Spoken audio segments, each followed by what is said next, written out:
And here to debate the merits and pitfalls of the American healthcare system, Jamie Court, president of the Foundation for Taxpayer and Consumer Rights. Also, Susan Pisano, vice president of American Health Insurance Plans. Good morning to you both. Good morning.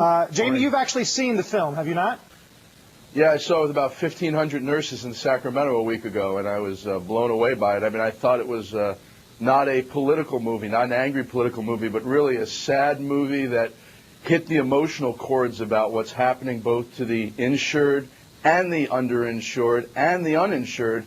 And I think if Republicans saw the movie, they'd walk away feeling like, wow, I can't believe that even if you have an insurance policy in America, there's a very good chance that you could have the fine print backfire on you and you might not get coverage when you need it. So I thought it was very powerful. Jamie, is it going to change the debate in the country about health care? And if so, what is he telling us that we didn't know before? Well, you know, I think he doesn't have much that we didn't know before in terms of people like me are close to the issue, but with the way he presents it is what's so powerful, and I think it will change the debate because it's like the China Syndrome. You know, we had the movie The China Syndrome in 1979 talking about a meltdown in the nuclear power industry. Yeah, that was fiction. 12 days later we had 3 Mile Island. And it wasn't fiction anymore. And then we had curbs on nuclear power in America. We have a meltdown in our healthcare system. It's not just the 50 million uninsured. It's the 250 million insured who can't afford the co-pays, the deductibles, I think we're all underinsured if you have a system where, as Michael portrays in the movie, you have health insurance, and yet when you go to try to file a claim, the insurer can take some part of the fine print and say, you weren't honest on your application, we're going to deny you coverage. Okay, Susan, as far as you can tell, Susan, is he calling for socialized medicine? Well, our view is that anything that gets the American people talking about changes in health care is a good thing. But we're all about solutions, and the solution that I understand is in this film is to wave a magic wand and turn the entire system over to the government. That's not a workable solution. We know from poll after poll and election after election that's not what the American people want. We're talking about a $1.7 trillion industry that would create a bureaucracy bigger than Homeland Security, Social Security, and Defense put together. We also know that countries that do have government-run systems face terrible problems that really our people do not want.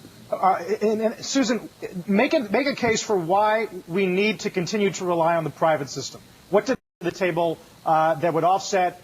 What do they bring that we'd have that would make a government-run system less attractive? Innovation, for one thing. If you think about it, think how long most of us covered by employers had prescription drug benefits, and then how long it took the government to provide that benefit to Medicare beneficiaries. So innovation, we have technology that's not available. You're talking about new drugs, R&D, and choice as well, right? Well, certainly choice, but I also think that the private sector has done a lot to reorient the healthcare system.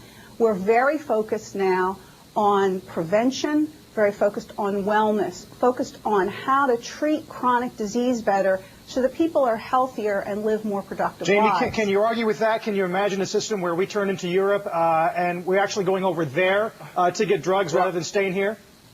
Well, they get the same drugs there. They just get it at 66% less. And I think what Michael says in the movie and what shows in the movie, I don't have to argue. He says, you know, look at what happens in America if you're uninsured. You go to the hospital and you have your finger cut off in a jigsaw, and you get a $12,000 bill if you want one finger attached, $60,000 for 2 finger. And the guy in the movie had to pick only 1 finger. In Europe, it's free. And so I think what he makes the case of the system is this, that in America we are 37th of 191 nations in overall health efficiency, 72nd in overall health, and first in cost. We're getting suckered, we're getting ripped off, and he doesn't take issue with the private medical industry. The only industry he takes issue with, as far as I'm concerned, is the private health insurers, because they take 20 to 25 cents of every premium dollar for themselves, and they do nothing but cause us pain. The drug companies remain in any system. Innovation remains. The people who go are the private health insurers, and I think Americans are ready to debate that. Jamie, Susan, we got to go, but I appreciate your insights on this. A lot more to talk about, of course, in the days to come. A lot more squawk. Thank you.